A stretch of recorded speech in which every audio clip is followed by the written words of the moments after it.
Hello and welcome back to the channel. We have another tutorial video for you today, and this one is andesite alloy. I haven't actually made an andesite alloy farm, and this is what we've come up with. You can see if you've seen some of my other farms that it is very similar to the iron farm, but we'll get into that later. To jump right into the statistics and everything, you can see here that it uses 16,000 stress units, which is, I think, just barely above 2 max size windmills. And this farm produces a little bit less than 9,000 andesite alloy an hour and close to 350 iron per hour. If you've seen my other farms, you'll notice that my first ever iron farm tutorial was only 300 iron per hour in a similar footprint.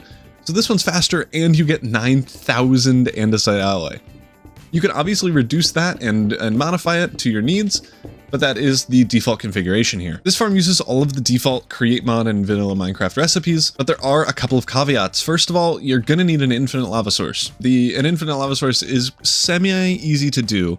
It is relatively early game. You could either have a train system that comes from the nether and goes through nether portals into the overworld, or you can make in the overworld a 10,000 block hole, which I think is 25 by 25 by 20 or something like that, and fill that with lava, and that'll count as an infinite source. The other main thing is that this Cobblestone Generator only works in certain Minecraft versions and certain Create Mod versions. This is being tested in Minecraft 1.20 Create Mod version 0.5.1.f. It doesn't work in .e, but I think works in all the other earlier ones, and I have mixed results on if it works in 1.18 and 1.19.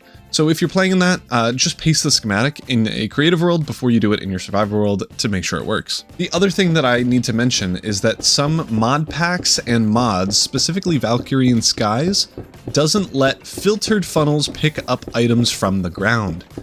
If that is the case, you will either have to remove that Valkyrian Skies mod, or you can probably put a depot here and maybe also here, and then you should be good. But I would just make sure that this whole thing works in a creative world if you have that mod. Now let's go over how the farm actually functions. It starts all the way in the back here with this Cobblestone Generator. If you haven't seen this used, it is a pretty standard design where you have fluid tanks, mechanical pumps that pump like bits of lava down. The water also comes down, the lava and water combine, making cobblestone, and then these spruce trapdoors break the cobblestone. Since this is a moving contraption, whenever it moves, this brass funnel can drop out items onto these two funnels, which puts them on this belt here.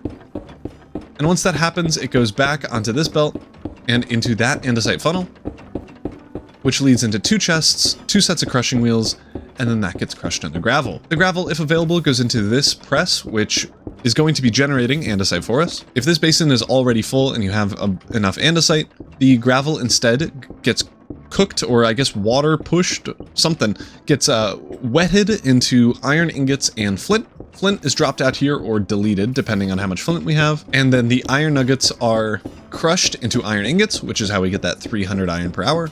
Or they are dropped into this item hopper where we are making the andesite alloys themselves. The ingredient list for the block by block tutorial as well as the schematic are going to be in the description down below, so just check that out if you want to build this. Let's get into placing down and using the schematic. If you're going to build the block by block tutorial, you could just skip to that part in the video. It'll be in the chapters and like also on the time card down at the bottom. I have a schematic here that I pasted into the world. Nothing has changed, and I will walk through every step that you need to take. The first thing you can see is that the volts are kind of wacky and gray in some places. All you have to do is break one of the gray blocks and replace it.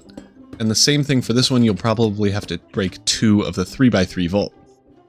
We're going to do the same thing over here with the fluid tanks, so just break and replace the one that's wacky, and those should be good. And then these threshold switches only sometimes work right away, so if you right click on them, double invert the signal so that it goes back to normal, so like 1 and then 2, that will be fixed, and then you have to do the same to this other flint one. Now we're going to need to grab 3 lava buckets, and I think it's technically 9 water buckets, but you can make an infinite water source, and fill in a couple of things. We're going to first start with lava. You're going to put lava in this cauldron here.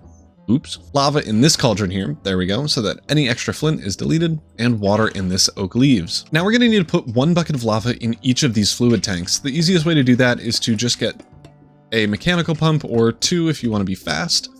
Power it with just a normal amount of power, and then you can put lava in each of these basins that are connected to the mechanical pumps, and it'll put 1 bucket in each of the fluid tanks. You can do that at the same time or at separate times. It doesn't super matter. We just need a bucket of lava in each.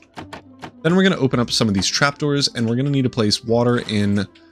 It only is technically 3 blocks, I think. Yep, And we just need to make sure that all of these sources are filled. So you can just do it where you waterlog everyone, or you could do like the clever Minecraft trick where you have the water infinitely fill itself, and then you just have to do 3, just like I did. Then we'll need to hook this thing up to power and lava. As I mentioned, you'll need an infinite lava source for this. I don't think a normal like lava cauldron system is going to be fast enough to keep this going at 9,000 andesite alloy per hour. But if you only have that, this will still generate plenty. The infinite lava source should be hooked up to these pipes. You can obviously break and remove them or move this so that it goes this way. It doesn't matter. The lava just needs to get into this basin eventually. And then power, you're going to hook up to this clutch wheel. You can set up a redstone link on this clutch if you'd like. You can move it to this other side here. It doesn't matter. This is just the on and off switch. So if we turn that on, you should see that the belts are moving, and you'll know that it is going in the right direction if this belt is going in towards the farm. If instead the belt is coming out and you're having cobblestone shoot out the back like this, it's just that this rotation speed controller is the wrong way. So you'll just have to reverse it from clockwise to counterclockwise or vice versa. Once you've done that, everything should already be going the right way. The way to test it is just by following kind of the description that I showed earlier with everything working. You should get gravel dropping down here, getting cooked, some gravel going into that bit. Sometimes you'll get sand if you have it backwards for the first time.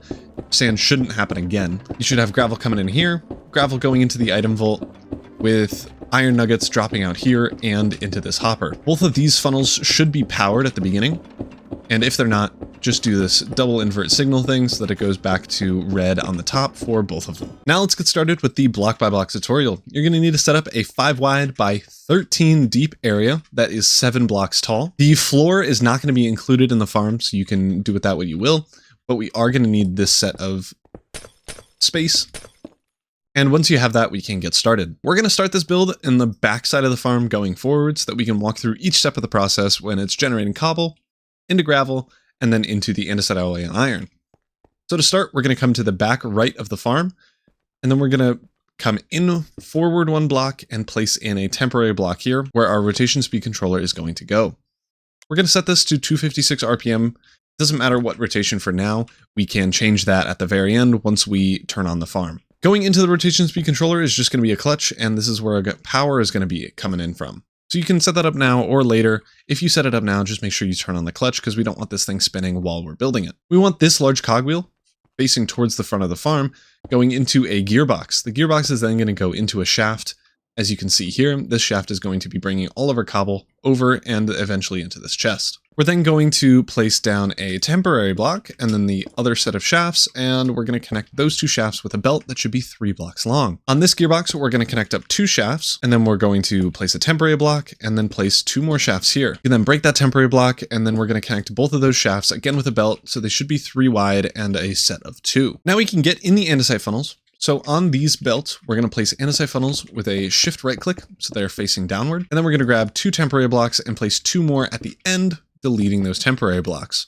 So you should have 5 wide andesite funnels that are two different rows of those. And once you've done that, we're going to place a temporary block. We're going to place a temporary block on top of the andesite funnels, and we're going to place in spruce trapdoors on the top half of that block. You're going to come all the way along, and we're going to just place them directly on top of these andesite funnels.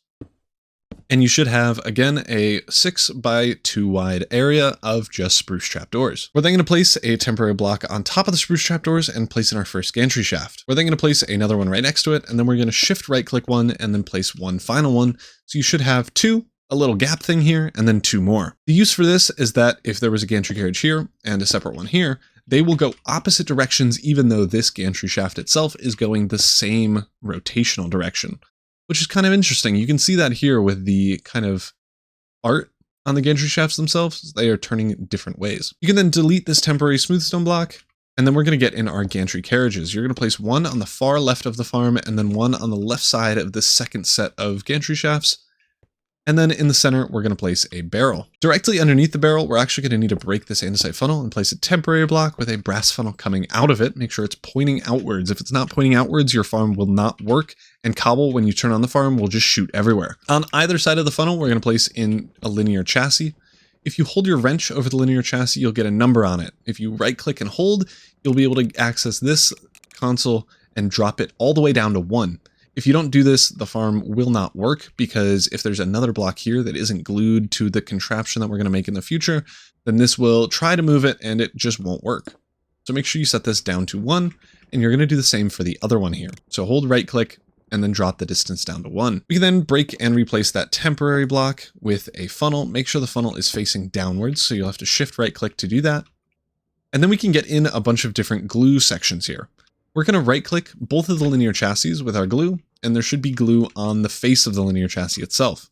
We're then going to right click the andesite funnel and drag it all the way to the spruce trapdoor so that you have a 2 by 2 by 6 area of glue here. The final thing of glue is going to be this gantry carriage all the way to this linear chassis. Make sure you click the sides of the linear chassis, otherwise you'll just get the glue on the front, like over here, and that won't actually glue it, so just click the sides. You then should see this gantry carriage contraption glued.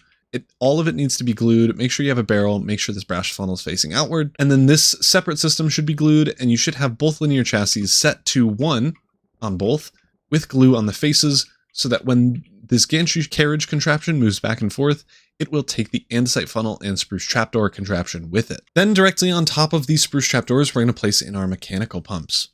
You're going to do this on all of the spruce trapdoors except for the ones furthest to the back. So you're going to go to the end of the gantry shaft and then skip one set of blocks, and then you should place in 8 of those with the back set being empty. Directly above those mechanical pumps, we're going to place in 2 fluid tanks that should be a 2 by 2 by 1, and then we're going to need to fill both of these with lava. Normally, in creative at least, you can just right click the fluid tank with lava, but in survival, you'll need to pump it in with mechanical pumps. If you just get 1 mechanical pump, you can do 2 if you want to be fast, but you only need 1, a basin, and a way to power it. Once you do that, you can fill in this basin with a lava bucket, and the mechanical pump will pump the lava bucket into this fluid tank here. Once it's all the way in, you should see a 1B of lava. That just means 1 bucket, and then you're good. You can break that and then do the same thing over on this fluid tank. Once you have that in, we're going to place in a bunch of spruce trapdoors around the mechanical pumps so that no water flows out. So we're just going to place that all the way around except for this front left-hand side here, where we are going to connect up cogwheels, as you can see here. So we're going to have a cogwheel directly next to the mechanical pump and then a vertical gearbox on top of it, and it should be height level in line with this fluid tank. Once all the trapdoors are in and this cogwheel, we can now waterlog these mechanical pumps. In the ingredient list, I did say we needed 9 buckets of water, and that is at the worst case scenario where you fill each of these individually, but if you're smart, you can just place in 3. So if you place 1 on the corner and then 1 diagonal from it, you'll also fill in this one and this one over here. And then you can just fill in this block here, which will then, along with this one, fill in this one. And then that one and this one will fill in this one. And then this one and that one will fill in this one. So you only need 3, as you can see. Or you could just take the long route and fill in all of them. They just all need to be filled one way or another. The final thing we need to do is get the cobble that's going to drop out of this brass funnel onto this belt, and then this belt over to the crushing wheels.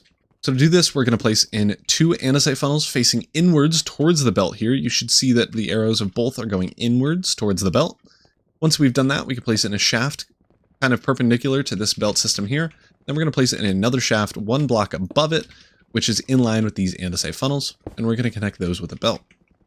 Basically, the cobblestone is coming from these belts onto this sideways one, and then up to this diagonal one. This diagonal block is then going to go into a chest, so let's place in a temporary block, and then we're going to place in a double chest here. We're then going to break that temporary block and replace it with an andesite funnel, so that all the items here will just go straight into the chest.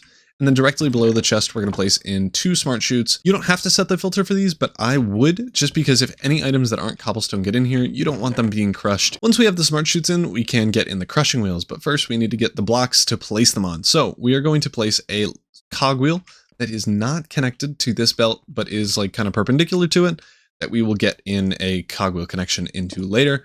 But for now, we can place a vertical gearbox going into the crushing wheel, kind of facing towards the front here. And then we can place in 2 crushing wheels on top of that vertical gearbox. On this other side here, we're just going to place a shaft connected to this belt and then do 2 more cogwheels here. And that should line up so that each smart chute has a set of crushing wheels to create gravel. We're then going to place in blocks below the crushing wheels. So we're going to place in 2 and then 2 more. So 4 in total. So we can get all the way up to this temporary holding item vault, where we will have that filter set. Now let's get in the fan contraption here. we're going to need an encased fan and our leaves blocks, and then we're going to connect it up with a couple of gearboxes. To start, we're going to place a temporary block where the first set of crushing wheels is going to drop out gravel. And then we're going to place a leaves block right behind it. And then break that temporary block and then place an encased fan facing inwards towards the oak leaves. You can waterlog that now. And then directly behind the encased fan, we're going to place in a gearbox. Next, we're going to place in a shaft with an andesite casing. And this is so that any cobblestone that drops in here will actually get picked up by the andesite funnel. And if the shaft was here, it could drop down onto the shaft, which is below the andesite funnel's pickup range and not actually get picked up. Behind the funnel, we're going to place in 2 vertical gearboxes. So the first one is going to be kind of forward to backwards and vertical. So it should connect up with this encased shaft. And then the second one should make a right turn, so it's connected up with these belts and connected up to the right once we get that in. Speaking of that, we're going to just get in a gearbox and then connect the gearbox up to this cogwheel with a shaft. Now's a good time to get in our lava filling for the andesite crafting. So we're going to get in our infinite lava source. Obviously, you can't use a creative fluid tank, so you're going to need to have your own infinite lava source, whether it's from the nether or just a big hole in the overworld. If you're not sure how this works, I do it in my Create Mod series. It's a survival series where I make a big hole in the overworld. I think it's a 16 by 25 by 25. I don't remember. It is 10,000 blocks, and I do that in one of the episodes called The Hole. If you're curious, so you can check that out. We're then going to just place in fluid pipes until we get to this cogwheel where we can put in a mechanical pump that will just get powered by this cogwheel. And then we can continue along until we get to the crushing wheels. Beneath the mechanical pump, we are going to get in a belt and stuff. So we're going to need to set up power for that. We're going to place in 2 cogwheels if it'll let me be normal. Down like this so that it's connected to the mechanical pump, and then we're going to place one to the left of it. We're then going to place a gearbox going into that cogwheel with a shaft coming out of that gearbox. We're going to connect the shaft up to a belt eventually, but for now we'll leave it there. We're now going to get in the andesite crafting system, but first we have to connect up this belt here just by placing a gearbox directly on top of this vertical gearbox going into the crushing wheels. We're then going to get our 7 encased chain drives and build a just big old line all the way across. So 7 blocks total. 1, 2, 3, 4, 5, 6, and 1 more. And it should come to all the way up to 2 blocks before the very front of the farm here. Connected to this encased chain drive, we're going to place a vertical gearbox directly on top of this crushing wheel here. And then we're just going to place in a mechanical press. Beneath the mechanical press and connected to this fluid pipe, we're going to place in a basin, a funnel going into the basin from this washing area here. And then we're going to place a temporary block, a depot, break the temporary block, and then a brass funnel coming out of the depot. Directly behind the depot, we're going to place it in a 3x3 item vault that is kind of in line with it. So we're going to place 3 blocks and then just go over 2. So you're going to make a full 3x3 item vault here.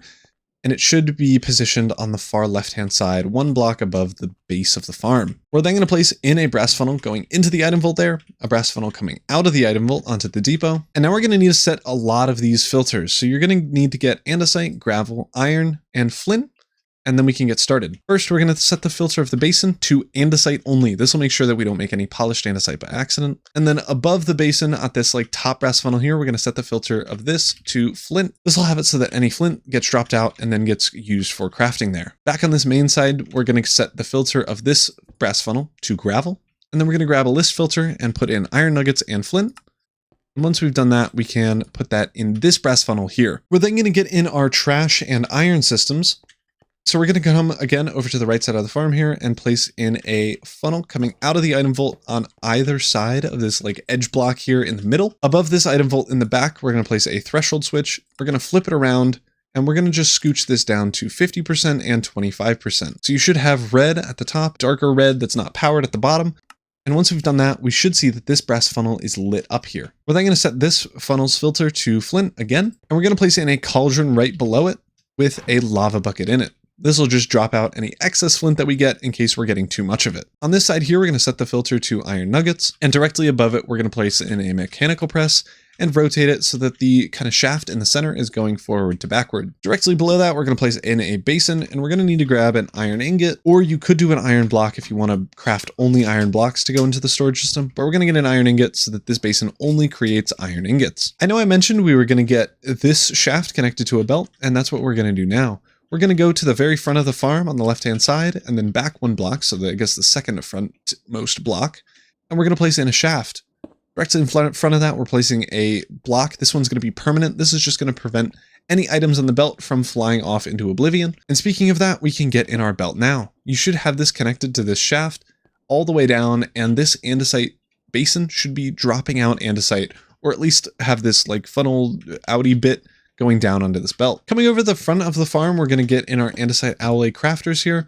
These are just going to be 2 basins at the kind of bottom middle of the item vault there, and we're going to place it in 2 mechanical mixers directly above it. We're going to place it in a cogwheel connected to this encased chain drive and the mixers themselves, so that those are now powered. On the left side of the farm here, we're going to place it in 2 andesite funnels facing inwards towards the basin.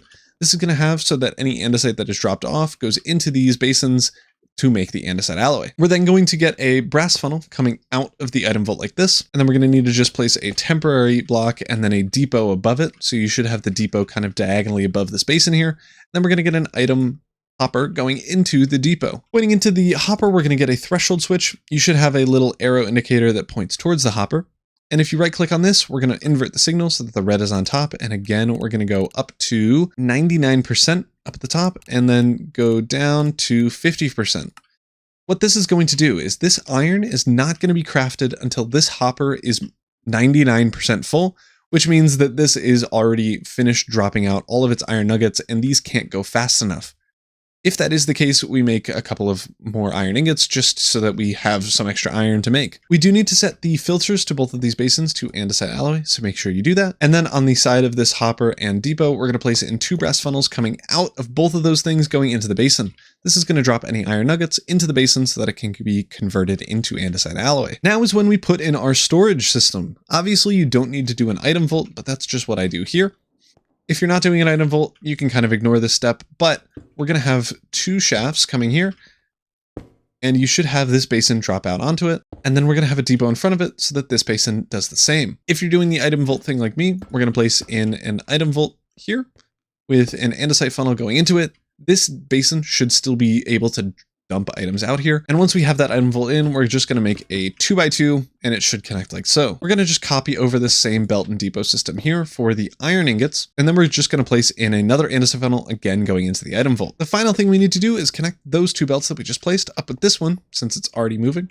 So we're going to come over to the side of this belt and shift in a shaft. And then we can place in a shaft that connects this belt to this one, and this shaft should go through all 3 of these belts, as you can see. The final thing we need to get in here is this powering of the mechanical press. So to do this, we're going to place a shaft at the end of this crushing wheel, and then we're going to go diagonally up 1 shaft and connect that with a belt. Then we're just going to place in a shaft that connects that to the mechanical press. The very last thing we need to do here is get in our final 2 rotation speed controllers. We're going to place our first one directly on top of this chest. Make sure the bottom bit is facing forward to back and kind of towards these gantry shafts. We are going to need to break this spruce trapdoor.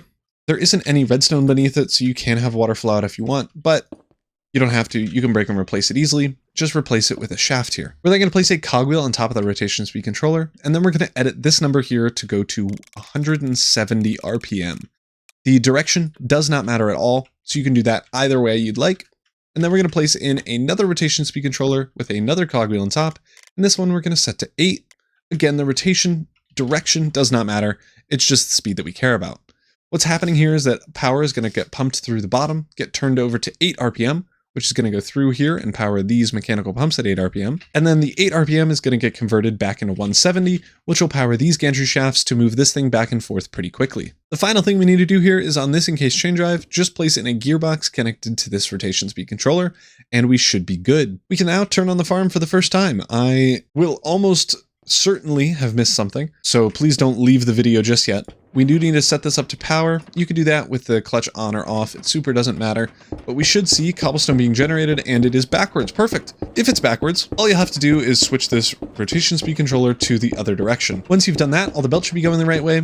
This oak leaves and encased fan should be pushing blue particles towards the front of the farm, which is in fact happening. You should also see that this basin is filled with lava and gravel, and once this turns into flint and iron nuggets, you should have flint dropping out here and then going into the basin to make andesite. The iron nuggets should be dropping into this front basin here and this hopper, if you look in there. And once that speeds up, we should be getting way more iron than we are anything else. But for some reason, we're getting flint in here. Ah, that's because I didn't set this filter to iron nuggets. That is an important thing to do. So please make sure that this filter is set to iron nuggets, and then make sure that the item hopper or the depot doesn't have flint in it. And if these basins do, it doesn't super matter. If you want to, you can just right-click it to remove all the items from it, and then just throw in the andesite and iron nuggets that are left. But it's not a super big deal, because we will eventually get enough iron in here for this to work. But make sure you set this filter to nuggets. And other than that, we already have 130 andesite alloy. If you run this for like 10 or so minutes, you should get whatever 9,000 divided by 6 is. It's about 1,500 andesite alloy, so if you run it for 10 minutes and get that much, then you should be good. I feel like we've run it for 1 minute and we're already at 150, so I think these rates are good and expected. And that is the andesite alloy tutorial. This thing produces as much as you'll ever need, so I hope you enjoyed this video. I hope you enjoyed the farm. And if you did, like the video, subscribe. I have a ton of more tutorials on my channel. I have a couple of walkthroughs on important create stuff, and there's always so much more to learn. So subscribe and check out whatever next video comes out, and I will see you all next time. Peace.